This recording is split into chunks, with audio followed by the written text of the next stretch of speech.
we're doing a full like restoration build on this, right? I'm trying to get this thing as close as possible to original. So every color that you see is what I'm looking for. So the VIN is stamped. One way that you know that these machines have been painted is when the VIN gets filled in. So the paint is actually pretty good. Pretty nice right there. This is gonna be the same color as this. Okay. All this stuff, I wanted to ask, I brought it. Is this painted or is this like some plating? Like underneath, like right here, is that plating or is that painted? It looks just like an electrostatic coating, like a real cheap, like thin. What they do is they negatively charge one part, they positively charge the thing or whatever, okay. and it just sucks the material like all into crevices. Okay. I'm seeing like a little bit of like gold, like iridium kind of looking stuff in there. Can you do something like similar to that? Something, yeah. Okay, cool. Long story short, everything that you see is the exact color that I'm looking for. Gotcha. You let me know as soon as you're done and I'll be back here and cash you out, my man. I'm really excited for this build. I want you to do like literally your best job, like for real, because this is like a super rare bike. I'm actually really bummed that I have to get the rims painted because that's like one thing I've seen that's like a lot of trial and error. Give me your best, please. I'm excited to see how it turns out. We just dropped the 94 off at the paint shop. Mike referred me to a guy that he had used before. Dude does really good work. He's saying about a month until it's done. So we're looking like towards the end of February, this thing will be, you know, completely said and done, finished. Once Mike's finished working on the motor that we're working on now, which is a 04 build. We're doing 2 restorations right now at the same exact time, but I wanted to drop this one off because by the time I'm done with this one, the 04 that I'm working on now will be ready. In the meantime, I'm gonna get the motor rebuilt. We're gonna clean up all the parts. I'm probably gonna send the plastics out. I'm just waiting on hearing back from the dude that's gonna do them. I'm really excited. I told him specifically, like, I'm looking for the exact paint. I want you to paint match as close as you possibly can. We got about a month's time to get everything else done in between, which is Cerakoting, full engine rebuild, any parts that I'm missing that I need to replace. Month's time to work on some other Banshees.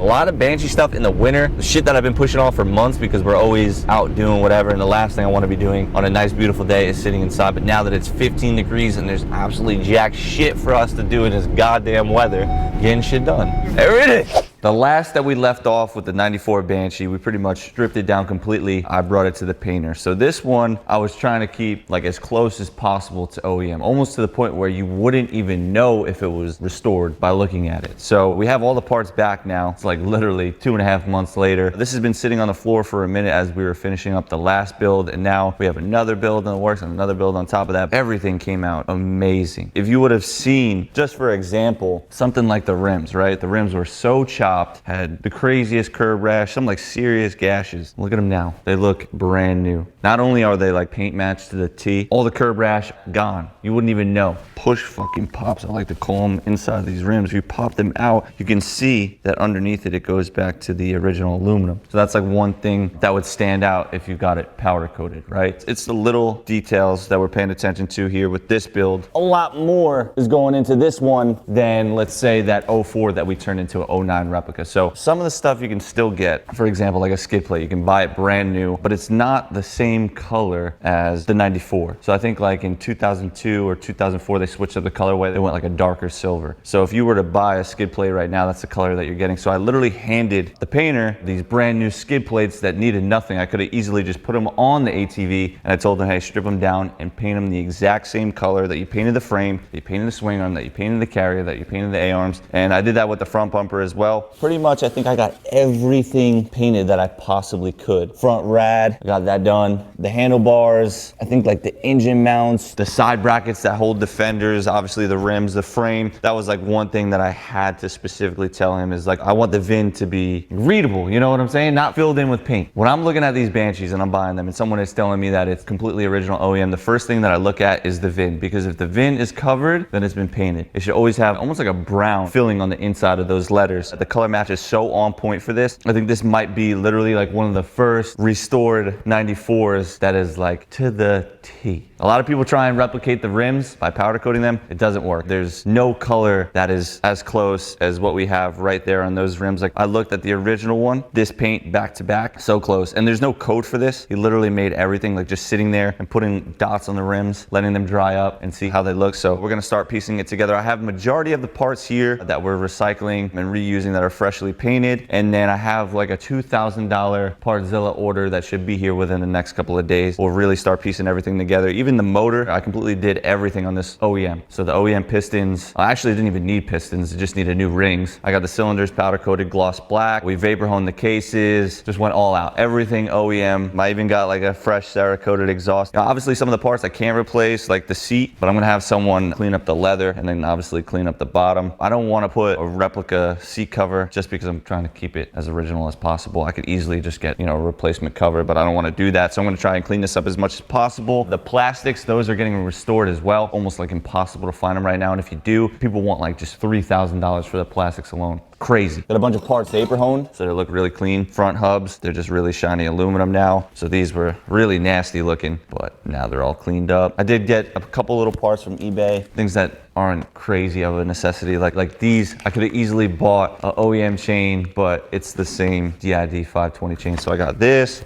new bearings. A while back, I was able to get these. They stopped making them. So this is a Vito's rear grab bar. Very hard to tell the difference to the average person, but from a collector's standpoint, maybe you'll be able to tell. I don't really see a difference here, but Yamaha stopped making these. They're not reproduced, and I'm pretty sure they're doing that now with the front bumper. So something to keep in mind. And grab these parts while you can, because slowly they're just not being made or put into production anymore. So we're gonna just start piecing everything together today. I think my idea is to kind of put all the bearings in, the swing arm, the carrier, front A-arms, maybe the brake system, a couple electrical units. I gotta get the rims and tires mounted. Just pretty much doing what we can today. We'll take it from there. On and on and on and on and on and on and on and on. Russell. On and on and on and on and on and on and on. This is my motherfucking year, man.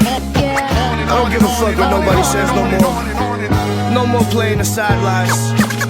I want to get something straight here before there's a couple people just running their mouths in the goddamn comments. Things like the A-arm bushings, the gaskets for the exhaust, they are not going to be OEM. There's very few things on this bike that are not going to be OEM. Just know that the bike is going to be fine. You see everything going on here. I did put in another order with Partzilla, which will be here in the next couple of days. I'm starting to realize that I need a lot of that stuff to start piecing this thing together right now, but we're going to do what we can for the meantime. That order was like $1,700. So $1,700 plus what's ever here, and then whatever I'm missing. So I know I need a rear master cylinder. That's $200 off rip. So these things add up really quick. The paint alone, $2,300. I bought the bike 2 years ago now for $6,500, and it needed love. I posted it for sale for 10 grand. No one bid. Now we're selling it for close to 20, if not more. I had a bunch of parts upstairs. This is a clutch cable, gas tank hose, bushings, the hose for the motor, the gaskets, new clips for the air box, new carrier bearings. Those are not OEM either. The hangers, the springs, the seals for the exhaust, those are not OEM. But pretty much everything else other than those little things are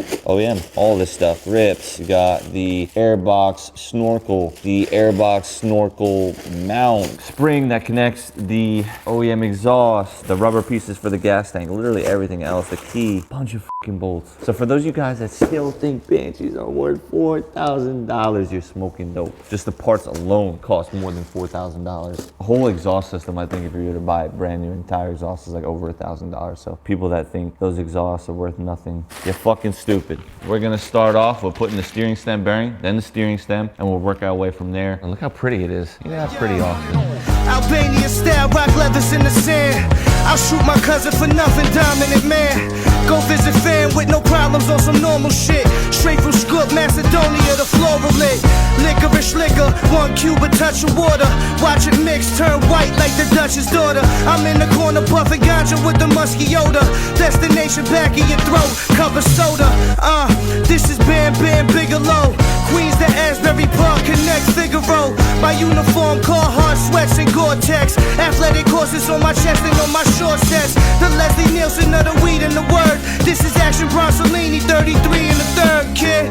Naked gun, the cereal is scratched off. Arm like rocket in his prime, blast off.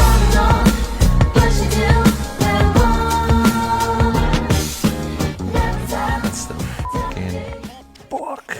Oh most manufacturers have abandoned the two-stroke ATV, Yamaha refuses to stop producing industry's only twin-cylinder, two-stroke powered machine. Since we're kind of limited with what we can do right now because of waiting for a bunch of parts to arrive from Partzilla, also there's a lot of things that I want to put on, and I do have those bolts and stuff, but I'm putting fresh ones on, so I'm kind of trying to hold back from doing that. So today what we're going to be doing is, number one, rebuilding the carbs. I have everything pretty much laid out here. All these hoses I'm going to clean up and put on the bike, but I have those brand new. This choke right here, it's a little bent, as you can see. If you take off the carbs and they get thrown around, it's very easy for this shit to bend. So I'm going to put a fresh one on, but we're pretty much just putting the carb back together. I have a carb rebuild kit here. I have a bunch of new OEM jets, so we'll be running 200 main jet and then the 25 pilots. These are fine. I'm just putting fresh ones in. These carburetors, they got vapor honed and ultrasonic cleaned. If you have like nasty, dirty carburetors, that shit comes in clutch. It'll make it look really, really nice. One thing that I definitely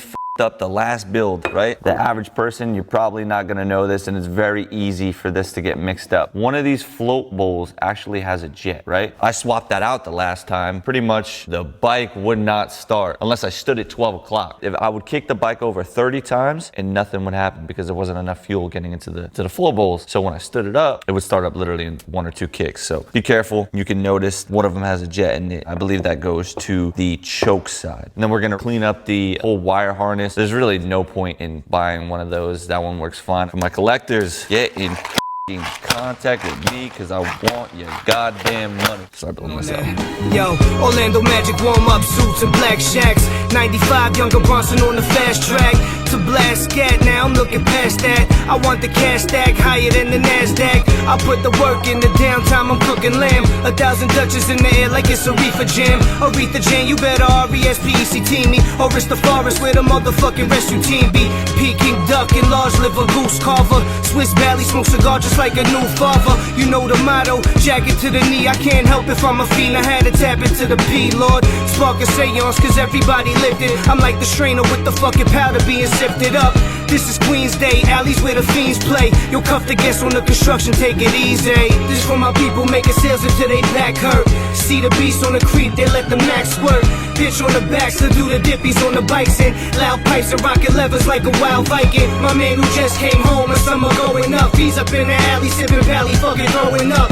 Keep your mind straight, focus on the prize. Always diving in the thighs, blowing smoke into the sky. So like I was saying earlier, we're pretty much limited right now to what we could do. I'm waiting on a fucking huge Partzilla order. I mean, like every little fucking bolt, nut, washer, everything you possibly think of for this bike. Now, the couple little things that I did recycle, which is like the rear tail light, because I don't have any of those. I just cleaned that up, put it on. The wire harness, obviously all the little parts that I had gotten painted, but like the A-arms, the bottom A-arms, those all have brand new bolts, the foot peg, brand new bolts, the master cylinder, putting a brand new one. There's a shit load of parts that I'm waiting for. So today we're capping it here. It's starting to come together really quickly. I think since like I built the last full restoration, I've learned a lot. Once you build one thing and you do it again, obviously you're only gonna get better. But I feel like the last time I was just kind of like confused with the wire harness, but now it's pretty straightforward. These are definitely the easiest machines to build. When you go into like a YFZ 450, something that is like mainly computerized, obviously you're walking into a whole different ballgame. But for the most part, the Banshees are really, really fucking simple. I think the hardest part about piecing these together is kind of just creating the skeleton, which is the A-arms, the swing arm, the shocks. Once all that is on and you have it as a roller, putting in the motor, putting in the air box, the carbs, the slides, that shit is just easy, and it just goes like that. This is how it sits right now. It is definitely very front heavy, so when we pack up shop, I'm gonna put something underneath it over here, but we're gonna get back to it in a couple of days. Hopefully by then the motor is done. It's at Smike's shop right now. Like I said, we're waiting on a crazy Partzilla order, which has brand new head studs, all the fucking bolts for the top, sides, everything. So fresh, brand new motor is going in here. It's gonna be nice. This is gonna be a real nice one. I just got off the phone with someone that honestly might be interested. So, I mean, obviously as the series goes on, you'll know if it's sold before the final product is done. That's the goal for the near future too, is just to have deposits on everyone, someone that is serious and not scared to spend a lot of money. Because like I said 100 times, these Banshees are no longer $2,000. That is long gone. Pre-COVID, that was like long gone. So that's it. The 94 is coming along. And once that order hits, going ape shit. Bow.